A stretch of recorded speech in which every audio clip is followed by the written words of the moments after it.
Most people have a hard time predicting where I might be or what I might be doing if I'm not in the studio. Like, Frank Ocean's Coachella performance has thrown him back into the spotlight. What a disappointment. Yes. Usually, headlining Coachella would be a slot reserved for an artist on tour, promoting an album, or at least consistently releasing music we know and love. But not Frank Ocean. He hasn't released an album in 7 years. He's 35 and he's only released 2 normal albums. He's also released a mixtape and a visual album, but this is it. He's number 164 in the world on Spotify, and yet he's one of the most critically acclaimed artists of his generation. It doesn't make sense, unless you understand the way he looks at music, and what you find is someone who truly understands the meaning of art.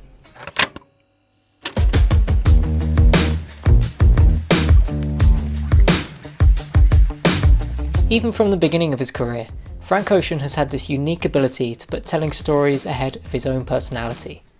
His name, Frank Ocean, is taken from Frank Sinatra and the Ocean's 11 film that he starred in. And when he first moved to LA in 2006 to pursue his music career, he wrote songs under the name Lonnie Bro, as a tribute to his grandfather. He initially had to work a number of jobs in fast food restaurants to support himself, but things actually took off pretty quickly, and he found work songwriting for artists such as Justin Bieber and Beyoncé. He signed with Def Jam Recordings after meeting Tyler the Creator in 2009, and in many ways, this was everything he'd hoped for. Moving to LA and going from restaurant jobs to being a hit songwriter with your own record deal, things were looking pretty good. But despite being this respected songwriter, he wasn't happy with how the label allowed him to work. And so, in 2011, he started working on his own mixtape without their help. The result was Nostalgia Ultra, and he released it online for free. This was music that he loved, music that not necessarily made for good beats or was typical in sampling, but it did tell the story of his life and his influence.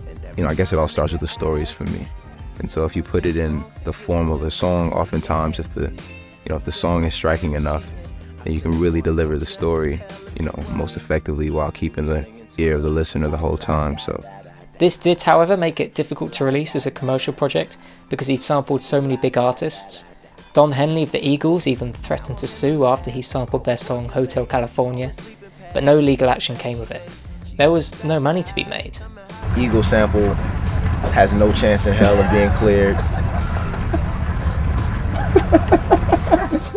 But for Frank Ocean, none of this mattered because this was the music he wanted to share and the music he wanted to put out to the world. And he did it on his own terms. And he realised that making music for himself in this way didn't make things confusing, it made things mysterious. His next project would not only be full length, but also a clear message to the world. What's up, guys? Good evening and shit. Nostalgia Ultra was a mixtape made in some kind of secrecy, but Channel Orange would be his first full-length project. It featured collaborations with other well-known artists such as Pharrell and Andre 3000, and it would also give him a chance to further display both his songwriting and singing ability. This album is deeply personal and again explores many of the themes that have been consistent throughout his life. When I'm trying to make a song, even the form of it, even the part that doesn't have words, the parts that don't have words, it's still, really trying to make a photograph out of something that you can never see, like materials that aren't visible, but still trying to make a photograph, Take for example the title of the album, Channel Orange. It's named that way because of synesthesia, a phenomenon where you associate sounds with colours. Synesthesia. For me, I know there's a broader definition for that term, but for me it's just tones, provoking a color association. But after the success and the acclaim of Channel Orange, he again descended into mystery.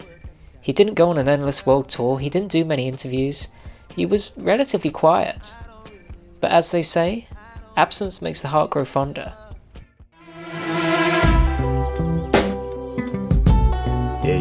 He returned in 2016 for Blonde, again a further experimental work.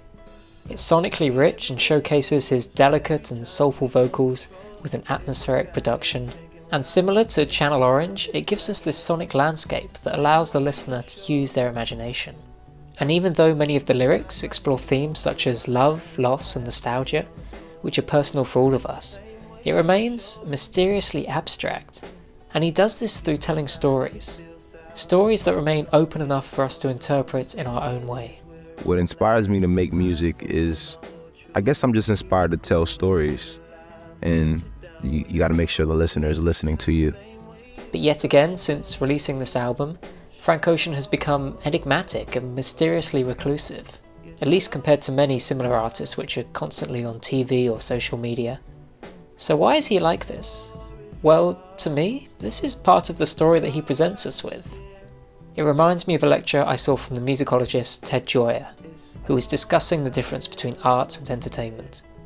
This is what entertainment is it not? You find out what the audience wants, and you give it to them over and over again. Art does not work like that. When you deal with the work of art, you must adjust to the work of art.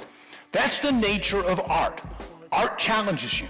Art forces you to go where it is.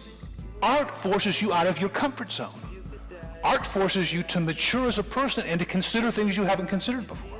You may not like Frank Ocean's music, but that's okay. It's not designed that way. It's not entertainment.